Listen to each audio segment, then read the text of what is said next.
Hey, what's up, everyone? My name is Joshua, and I want to welcome you to another broadcast. Of course, this broadcast happened yesterday, 24 hours ago. And I got to tell you that this conversation with Jeannine is one of the most extraordinary conversations I've ever been a part of.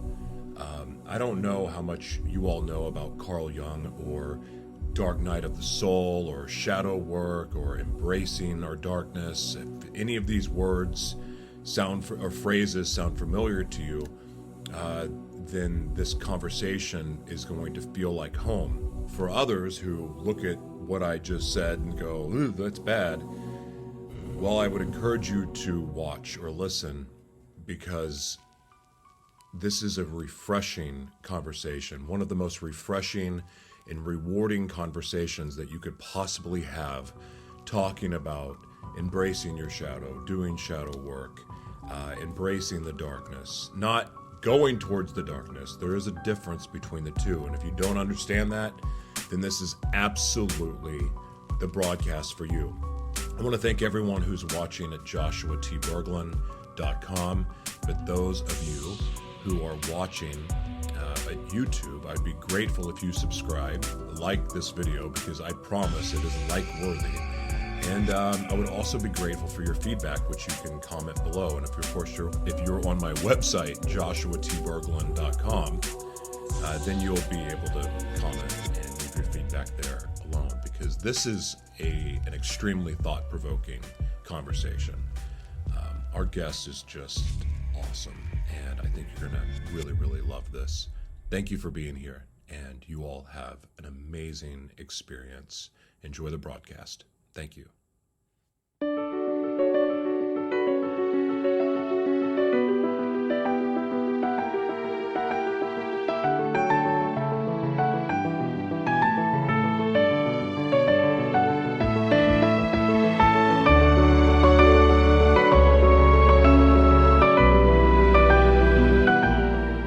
Ladies and gentlemen, welcome to a conversation with Joshua T. Berglan and my new friend, Jeannine Kim. Now, what y'all don't know is I walked into this interview thinking that she was a completely different person. In fact, she even saw it in the email thread, the bio, the information, the book, and all this stuff that I was given beforehand does not actually go to her. So this is truly an organic conversation and getting to know each other and what we're all about. But without further ado, Jeannine, before we get started in figuring out who you be and what you're all about, can you tell me what you are grateful for today and why? Absolutely. I am grateful for the unknown in today. Every morning I wake up, I put my feet on the ground. I'm like, yes, I get another day. And honestly, that and my family and the air in my breath, after that, I just give it all. I'm absolutely grateful for that the most. Yep. I like that. That was simple and awesome and well-rounded. I find over when I first started asking these questions in my broadcasts, like when I started 5 years ago, I used to get a lot of, generic, cheap answers. But here lately, it seems like the gratitude has been so much more sincere, and I've had so much better answers. And I don't know what that is. I don't know if that's the days that we live in or just the guests that I have. I don't know, but I always love it when I get a good gratitude answer. So thank you for that. I'm excited to have you here, not because I know anything about you, but there's just something about, even in the disruption of getting you confused with someone else. And you saw that email thread, but just your way of being and dealing with that. Like, some people would have taken offense to it, and you just were like nothing but love. So I want to thank you for that as well. So Jeannine, you did mention that you have a book called Dark Matters. Why don't we just get started with that? Because I think that will unfold the rest of the questions or the shape of this conversation. So do you mind telling us about that? Absolutely. The book is still in process, hopefully to be out this summer is what I'm intending for. But this is really a foundational piece that I have come to really organize over the past 23 years as a healer, and then my life as a very spiritual and kind of, health driven person. And then just with hardships in my life, that I was able to, this book organizes the point that the dark matters. And as much as we go to the light, I just feel that the light is a given. But if we really want to bring that light into all that we are, we have to go to the dark first. And so getting the support we need to do it, having the courage, knowing that it's deep inside of us to be able to pull that off and no longer running away from it. All 4 of our bodies, that I deep dive into that in the book and how important that is for our true healing. Yeah.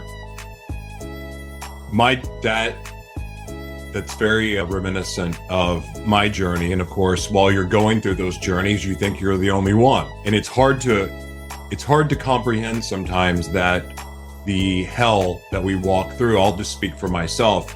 It's hard to believe that the hell, the evil, the dark, the mean, the screwed up things that I did, to not just to myself, but to other people, to know that there was actually a purpose in it, and how it's shaped what I do today, and it's given meaning to what I do today. My dream as a child was I wanted to travel the world, serve.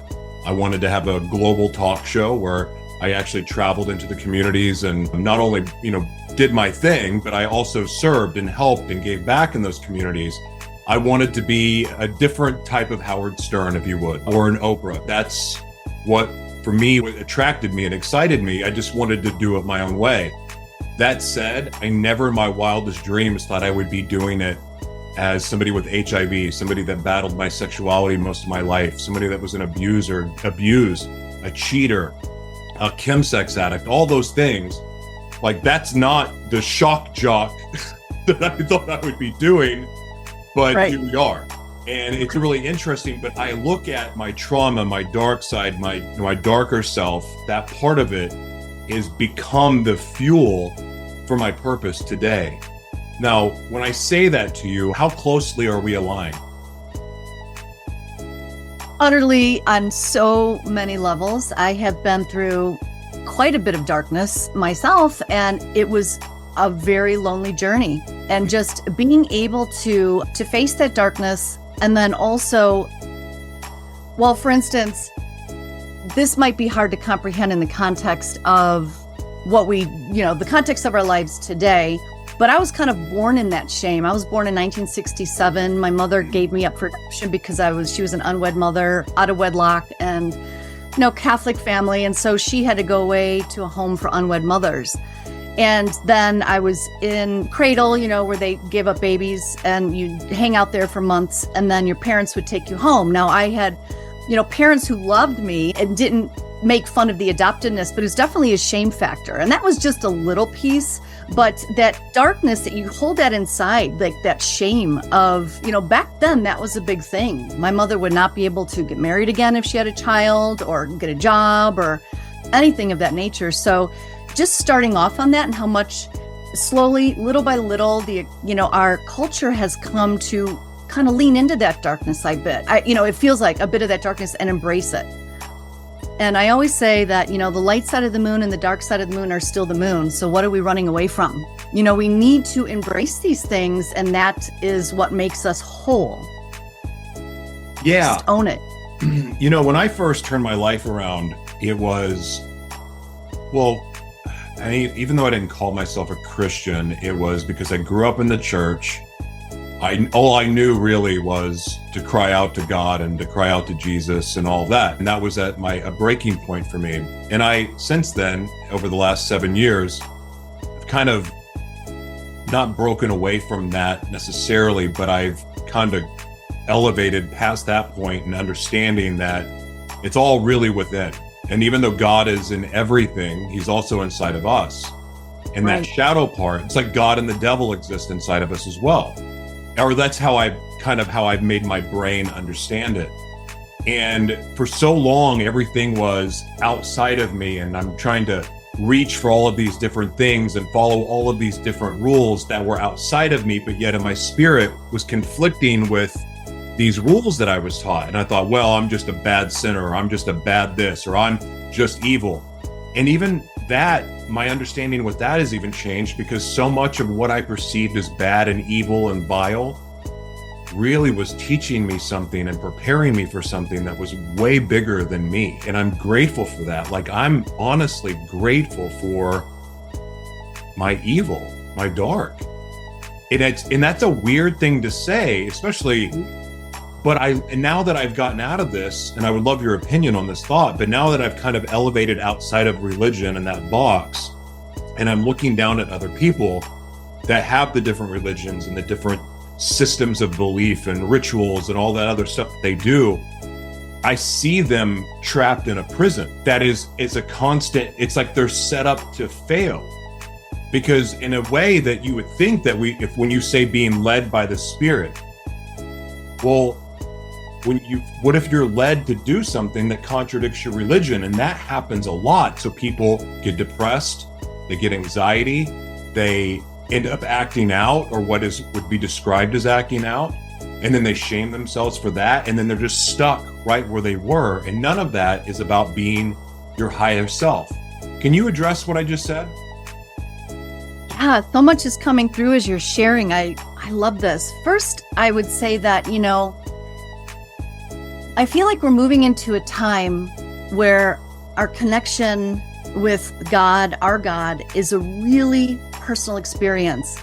And the way I like to kind of feel this in my mind and explain it is that, say like you first go to cooking school and you learn like all the ways to cook, right? And you have to learn the succinct principles, fundamentals, foundations. But then when you leave, right, you kind of move all that to the side and you make it organically your own. Otherwise, all the painters would look the same, all the chefs would look the same. And I feel that, it's great to have a structure with God and how we habituate towards that, how we welcome it into our lives and have a devotion and a succinct practice. But oftentimes I feel that religion can get in the way of, it's like, almost like, that phone played, I don't know, maybe the girls just played when we were little, but we would have these parties, these slumber parties, and you'd say a message to the other person, the other person, the other person. By the time it got to the end, it was completely kind of twisted because it's through the lens of other people. And so when you have a real personal connection to that, which only you can have to God, to Source, to Creator, that to me addresses a more authentic and a purer way to be with yourself and your darkness and how you specifically need to be in the world. I love that. How do we, because let me work through this question, forgive me, because it's not a real clear question, but when I think about the dark night of the soul or embracing our shadow, not running from it, when I think of that, and also even embracing our darkness, but then I also look at the real evil that does happen, like the evil towards children that happens. Like, it's like, where is the cutoff line, or where is the dividing factor between, okay, well, this is my shadow, and then this is just downright freaking evil and vile and nasty, and there's no coming back from that? Is there anything like that, a boundary there? There's always discernment of where we lie in the choice of that play out is what I feel. Sure. So while some people are playing it out, we can look at that and we could say, gosh, this is where we be with that, right? And this is it's a tricky thing to be within the mind, but I feel like where we're going in this kind of a more spiritually driven age, that we see that it's, instead of looking at things as good, bad, right, or wrong, even though there is, I want to say polarity remains. This is my book, Dark Matters. It's there. And I work with that a lot. But understanding that it's all necessary, perhaps for a greater reason that we don't understand. But the way I sense into that darkness is that if we can see that darkness, be with that darkness, and it's almost like digging out a pool, like say like you want to get a pool in your backyard, and the deeper you go, the more you can put in once you work your way out. So us that even just watching it and saying, it makes no sense, it's horrifying, and I'm an empath, so I feel, and it shakes me to the core. But to look at that and say, okay, there's something in that for every spirit here, that almost begins to open the door and melts away the unforgiveness around it. And it begins to let the light in by seeing the necessity of it. Does that make sense? It does. So that leads me to want to ask this. I am a recovering narcissist. I'm recovering a lot of things, but instead of saying that I'm, completely healed from it, or I'm not, because I have tendencies that creep out. You're on social media at all, even if you're in broadcasting, there's got to be a little bit of narcissism that exists, but I was really bad. How does the darkness, the shadow in narcissist work out? Because that's, sometimes narcissists are looked at as they don't have a soul, or they have no empathy. They don't really care. They're not teachable. They only care about themselves. So in that kind of situation, how does shadow work play into that? That is such a great question. And what's coming to my mind is astrology, because, I'm an astrologer as well. And astrology is the study of cycles and the necessity for all the archetypes that we all can embody. So let's take narcissism. That is a focus of self. And from astrology's perspective, we were going through a time where everything was devoted on the other. And we had to learn that.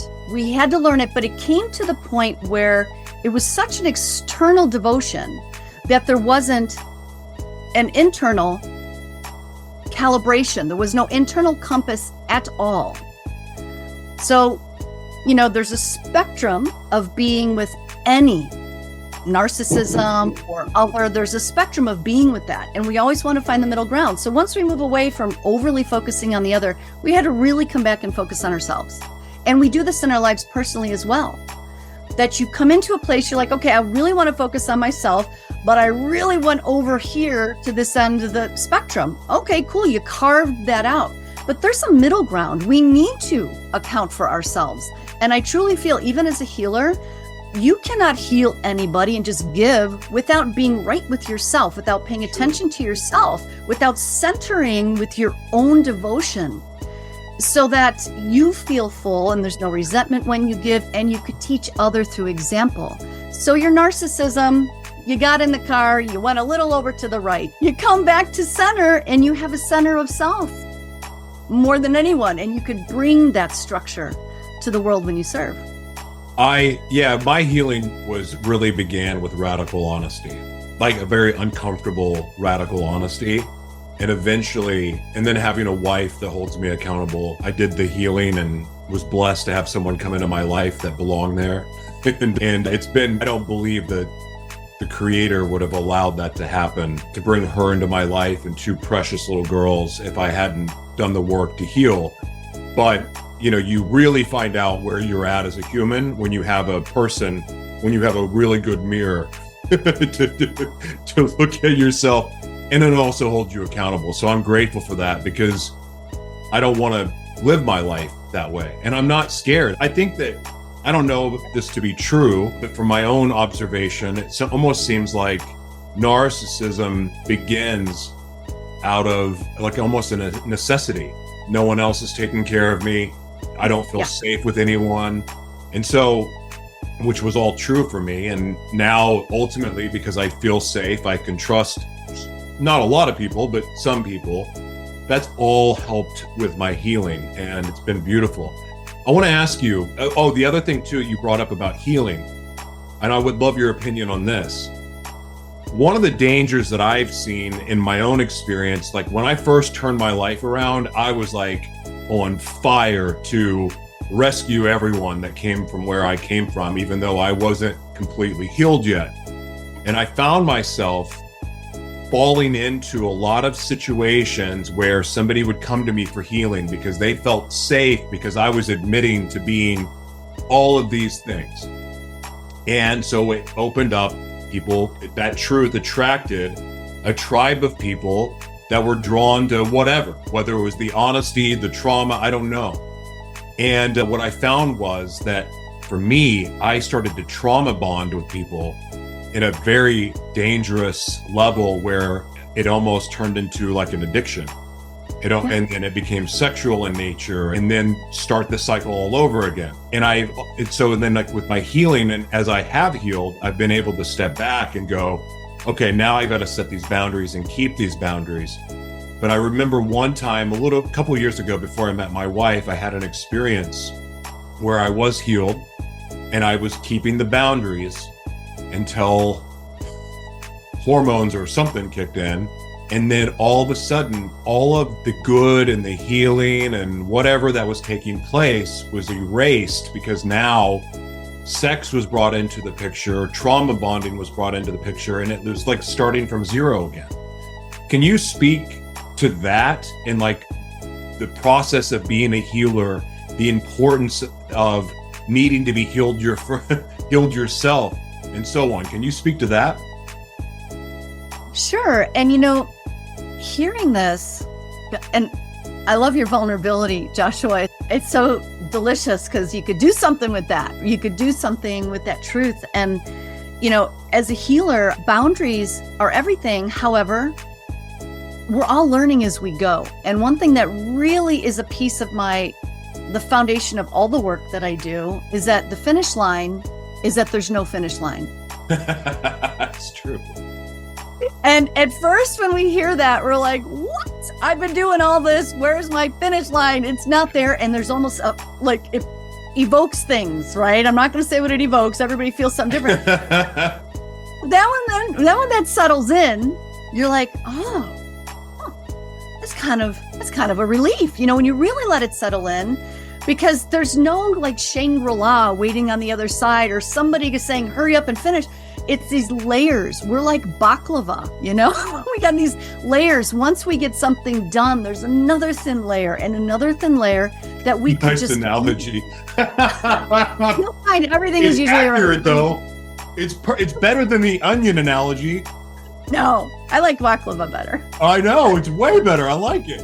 Go, I'm sorry, I didn't mean to interrupt, but I was just I'm not No, so it's okay. I love it. And so we have these layers of growth, and it's just like, when we think it's like a diamond as well. You get this angle just right, but when you get the angle right and it starts to reflect a certain way, you're like, that changes this over here. Let me welcome it in. So we have layer upon layer, and the relief of knowing that we're just here to meet every moment, not have a finish line. Because if we don't remove the shame around what comes up for us, the darkness that appears for us, then not only are we trying to heal the wound, but then that heaping pile of shame on the back. And this is why the dark matters. I love reframing our relationship to triggers, to tensions, and to, things that usually off-put us, and we're like, no, we shouldn't be doing this.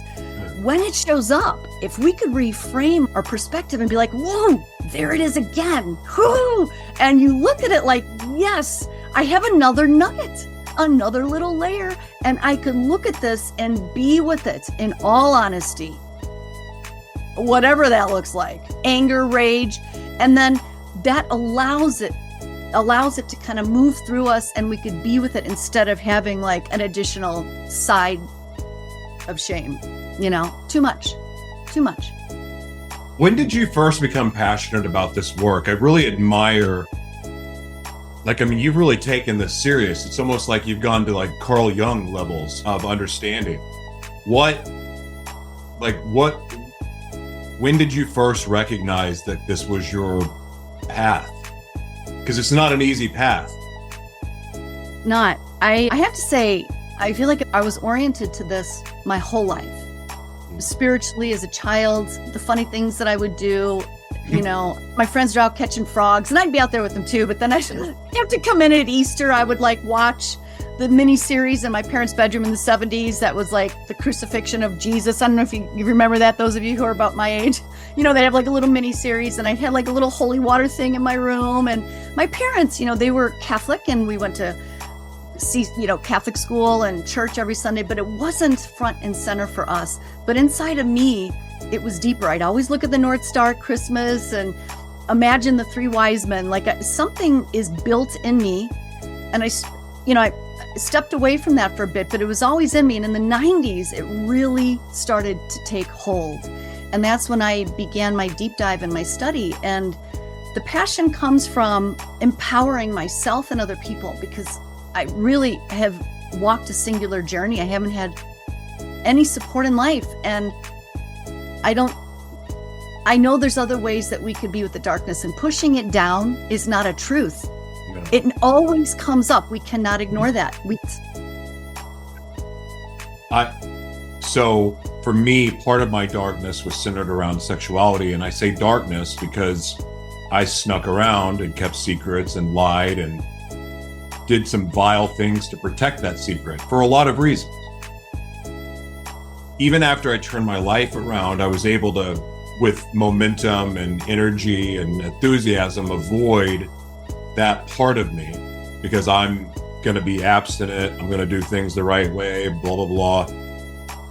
And then life happened, and it's like, oh, wait, I'm still bisexual. Like, oh, okay, what am I supposed to do with this? Because now I'm an abomination. And okay, well, but I love God. And this is really confusing, but this book says I'm an abomination, and all these people say I'm going to hell. And I'm like, this is weird. I love God, and I have fruit, and like good things are happening in my life. How I'm an abomination? Like, it was awful for me. And I had this wrestling match, and I would try to suppress it. So then activate the darkness, activate switching, and, because of dissociative identity disorder. And that would cause triggers and switches, and then I would lose my mind. And then, all this, it was the same cycle that I went through all my life, because I was trying to suppress something. I had to find truth for myself, and I found it outside of the church. And ironically enough, it was the Bible that led me to truth outside of the Bible that helped me come to peace with who I was, because I knew certain things just weren't right, and I was able to prove it. But then came the part of, I have a responsibility. I've been an evangelist, if you will, for the last few years. I'm speaking at church. I do more faith-based style programming at the time. And now all of a sudden I'm alienating that, because I don't believe it to be as true as it's forced on people. But part of my healing came from finally openly just saying, this is who I am, and nothing's going to change it. God loves me the way I am. I'm not an abomination, and this is me, and this is who I am, and I'm not going to hide from it anymore. And doing that kind of, it removed the stronghold that it had on me. So now, while I have the freedom to express my sexuality with my wife's permission, I don't. It's like this grip and this power and this, again, stronghold. It was like strangling me and suffocating me and affecting my life and decisions I made and on. Now it's gone. And I literally have the freedom to I have such the best relationship. As long as I'm honest, I can do what I want. And guess what? I don't do any of that. And I can't. And it's so weird to me, but it was ultimately just standing in truth. And that power went away. And so it brought me to this, this is shadow work. This is part of it. And like, oh my gosh, why is this not talked about more? This is needed. The very things that we call sin, the very things that we that cause shame and guilt, really, it's about the keeping a secret. Really, it's about not living your truth that bring all that on. But once you stand in that truth, what happens? Nothing except freedom. And what I'm hearing from you is that you dropped that heaping backpack of shame. And so the load that you had within you, you were able to carry, and you were able to own. And then it had a whole different feeling of it, because shame doesn't come from inside first. That's guilt. Shame comes from outside in. And so going into that dark stuff, it's funny, when I get into meditation and because I'm an intuitive and an empath, and I really get into that space in me, I see dark. And I studied Chinese medicine, traditional Chinese medicine for years. This is part of my tea is amazing. You ever take He Shou Wu? Every day. Hang on. I do too. Every day. It's the best product. I need to find a better source of it. I have one for you. I have one for you. So just let me know. Okay. The best of the best. I'm not kidding. Okay, so when we go into the dark, I see the dark, and in Chinese medicine as well, and in other things, the dark is, and the creation is yin. Yin is dark. The womb is dark. Creation is blank. It has nothing on it. So even when I go into my meditation, things start to get dark, like blacked out, light-wise dark. But I always see something at the end. And when I'm teaching my students as well on how to access their empty space, their intuitive space, when we go into that emptiness, which looks dark, all the wounds that we haven't dealt with come rushing in. And so we blame the dark for it, when really the dark is just an empty space. An example of this, you have children, I have two boys. And if I had to get up in the middle of the night to use the restroom, right? Because that's what happens. And I'm walking through the living room and I step on a bunch of Legos. Am I blaming the dark, or is it the Legos on the carpet that made it happen? Because I've stepped on Legos in the middle of the day. It's what is underfoot that you're not looking at. Wow. That hurts, not the space that you're in. And so what if the dark is the most important thing that we do, and just because we threw everything into that dark space because nobody would look, underfoot, can't see it, eye level, deal with that, and then this creative potential and this connection to self that is limitless lies on the other side of that. God, I adore you. You're one of my favorite guests I've ever had. I just like the way that you be. The energy, your presence, dig it. Especially when you can smile about the shadow work, when you can smile about the dark. It's a very, let me ask you this. Oh no, this is how I want to ask the question. What has embracing your shadow and embracing the dark, working with the dark, taught you about fear? Fear is real. Fear shows up.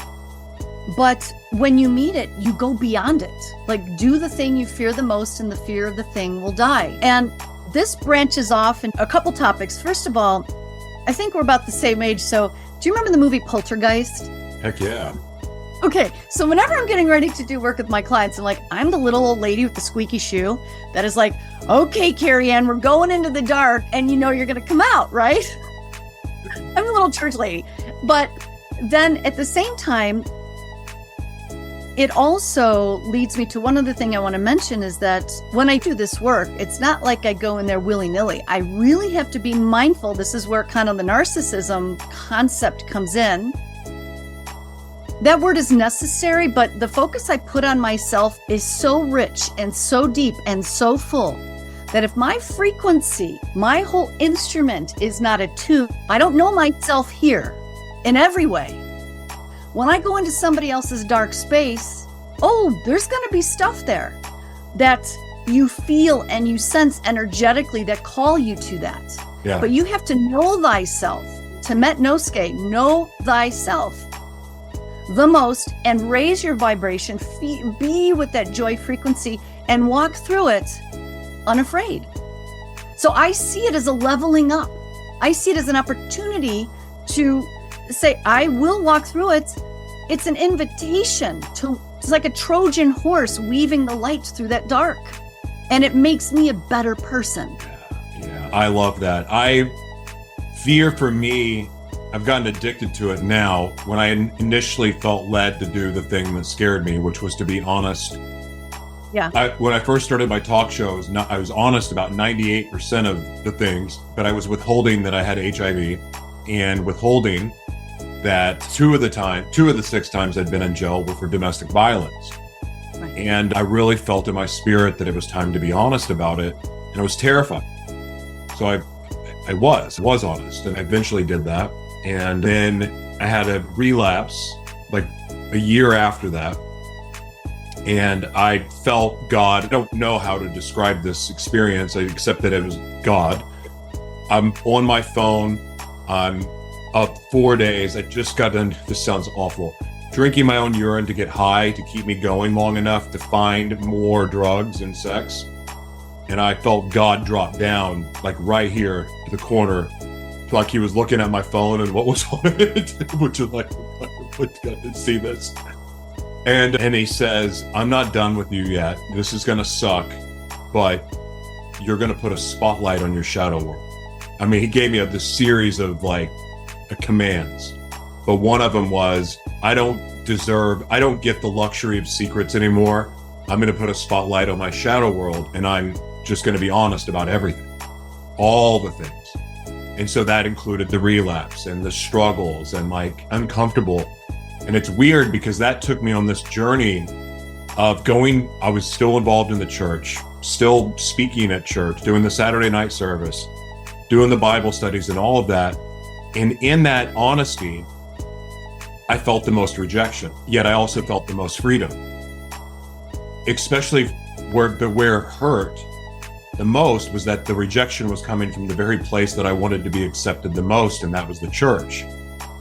Like I'm going, I used to see you preachers and all you Bible study people in the bathhouses and on sex apps, and like going, and I'm being honest about my struggle, and you're shunning me? Like I'm not welcome? I would love it if a preacher goes, you know what? I saw this lady's boobs and I lost my mind. Like, I mean, like that's more, I'm more drawn to that than I am, you're going to hell if, like, that doesn't work. But that radical honesty, it took me to a place of complete freedom, yet complete loneliness and isolation. And I've never seen the purpose in it until recently, what that isolation was. And that was that some people were meant to walk in front of everyone else, to blaze the trail so that it would be easier for others. And that is a weird feeling sometimes, to think that's what your role in life is, that you get to be the trendsetter, you could be trendsetter, trailblazer, the one that takes the bullets. Yet at the same time, I couldn't be more grateful for that opportunity. Absolutely. You're like the front duck on the duck thing. And it's, I always say that you got to smell the pie before you taste it. Imagine in context, the Wright brothers. Oh yeah. How they were thought to be crazy out of their mind. But this is how I think evolution happens, spiritual evolution happens. We say that we want change, but that, meeting that as a collective is entirely different. And so when the smell comes in, it's the seed planting.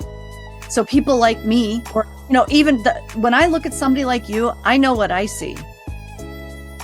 And you are doing, and I hear this, it reminds me of a movie I saw with Willem Dafoe where he was Vincent van Gogh, and he's like, I no longer care about the people, I care about my relationship to eternity. I'm not painting for people who are alive today, I'm painting for them who are later. So you have a relationship, it's like your North Star definitely is that God source, the creator. You're doing something bigger, not that other people aren't, because they are. Oh, for sure. With your step and your walk, you're inspiring, others. It's like J-Lo, Jenny from the block, like she had to leave the block, but she doesn't have to go back, and it's lonely. I'm sure she misses that anonymity, maybe not, but the anonymity, like what used to be. And others look up to that, and it's their free get out of jail free card. You are somebody's get out of jail free card. You're somebody's permission card. And then, just out of curiosity, what year were you born? Do you feel comfortable saying that? May 20th, 1997.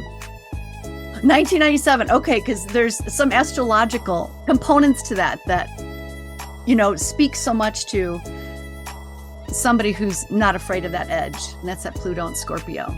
I feel that you are. And probably right on the cusp of Sag as well. And you're a truth seeker that brings that dark to the light. I don't know anything that you just said.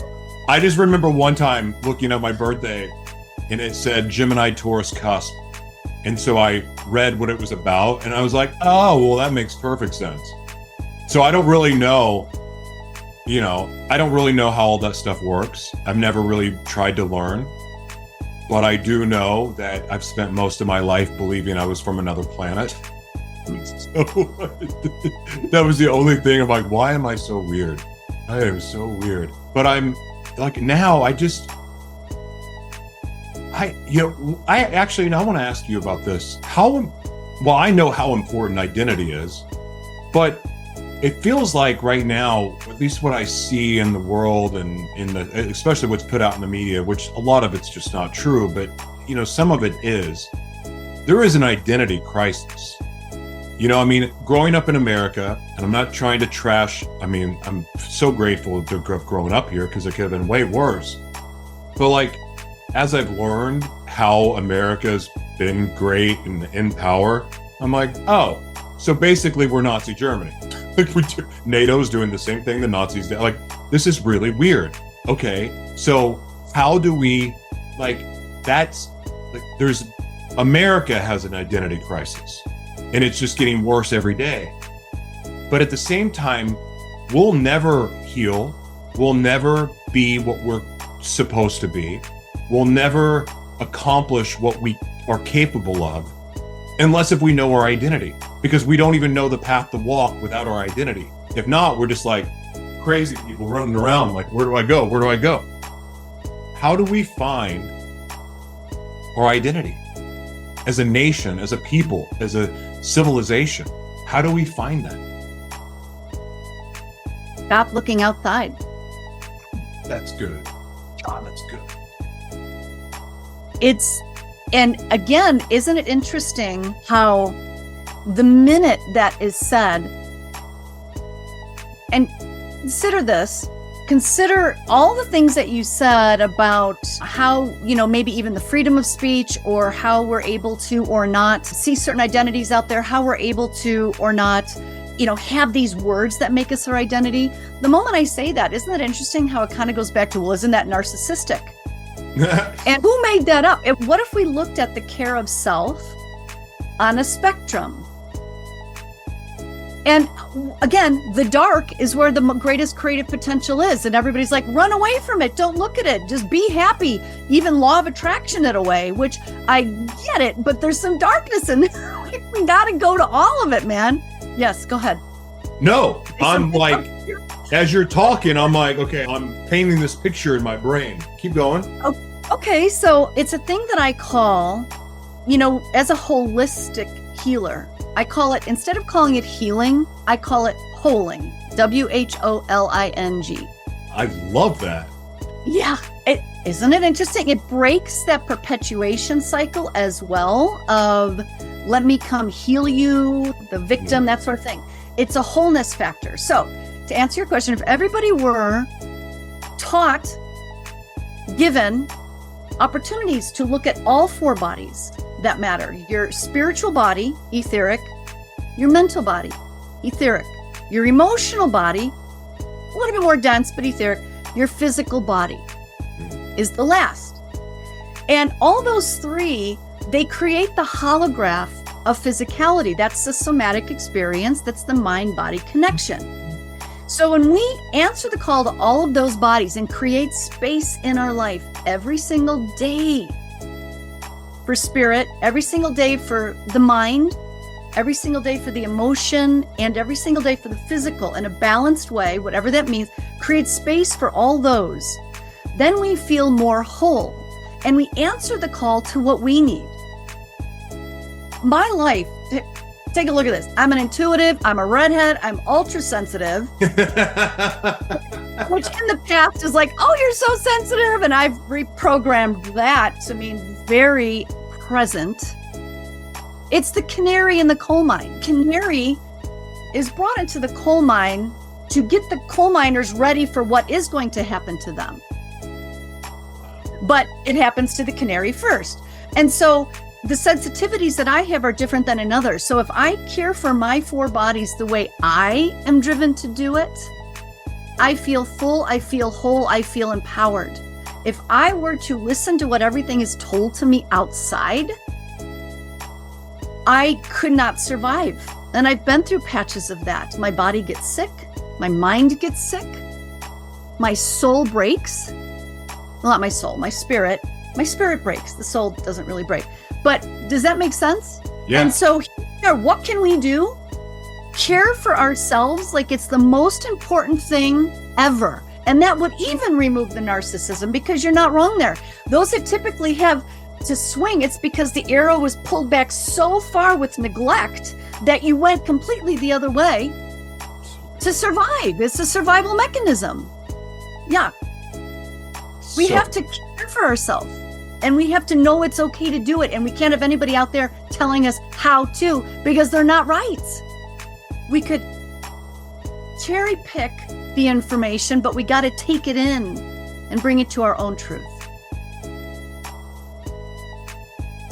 I think I could talk to you for days, and I got to tell you, you're welcome back anytime. I've enjoyed that. I was so excited when I realized that I had the wrong person's information, because I got to do this as organically as possible, and this was fantastic. I'm so grateful. Please, like, the final words are yours. Plug anything and everything you want. Say whatever you want. The floor is yours.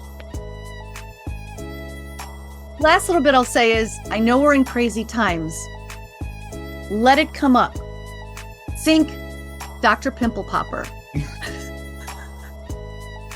This is a spiritual Dr. Pimple Popper moment, okay? How fun is it? I don't know. I kind of like it. You know, I'm that crazy one. Comes out. Woo! But after it's out, it's gone. So trust that. Let go of the view of the horizon and go into yourself and love your 4 bodies like they are your babies. Do you have a black sheep baby because you just don't get it? Your emotional body, mental body. Do you have a favorite baby that's easy to care for? If you want injustice for all out there, make injustice for all in here yourself. Trust yourself and let go of the external horizon. That's it. Thanks, Joshua. Thank you for letting me. Plug. How do people follow you? How do people buy your stuff? How do people work with you? Okay, my website, www.JeannineKim.com. I have a new book, Dark Matters, coming out hopefully this summer, and I offer conscious coaching and one-off readings, astrology readings, intuitive readings, and they all wind in like holistic care. So every time you get a reading, I touch every aspect of who you are, not just one part. Wait, I have a question. Yes. How different is a reading versus a prophetic word, in your opinion? Ooh. Well, a reading for me is a real-time experience. And so I get in there, and again, as the canary in the coal mine, I'm just the telephone. So I hear what's going on based on the choices you're making today, and then I just pass on information of different choices you can make that could take you down different roads, get you out of the cave where, you know, the bird might die, or, you know, what you can do to bolster yourself. But you always have that free will choice. I can't imply anything on anybody's life. And so what I love about that is what I say today could be different than what you need tomorrow based on the choices you make when you leave. Prophecy seems to feel like we're tied in, and there are fated moments, but that's above my spiritual pay grade. I don't go in that area. I'm just here to guide you to your own end game and the most empowered one. Yeah. No, the way you explained it was perfect, but really it's the same thing as giving somebody a prophetic word. It's literally the same thing. And that's one of those things that gets demonized in the religious worlds of like sorcerers and tarot card readers and astrology, and it's all demonized. But when you really break down what it is, it's like people that talk about, well, karma is different than reaping and sowing. I mean, sure, I guess you could make that argument, but really it's the same thing. And the same with this, like giving a word, Australia, when you get a download, when you channel something, like we're all doing the same stuff, but yet it somehow has gotten pitted against each other. So I'm glad that you answered it the way you did. It was a perfect explanation. And I just honor you. I have so much respect, and I just really enjoyed this time. Thank you for being here. Joshua, you are so welcome. Thank you. Thank you for having me. And thank you for the awesome work you're doing as well. Get out of jail free card. That's how I see you from now on. Thank you so much. See you soon. Okay. Bye-bye.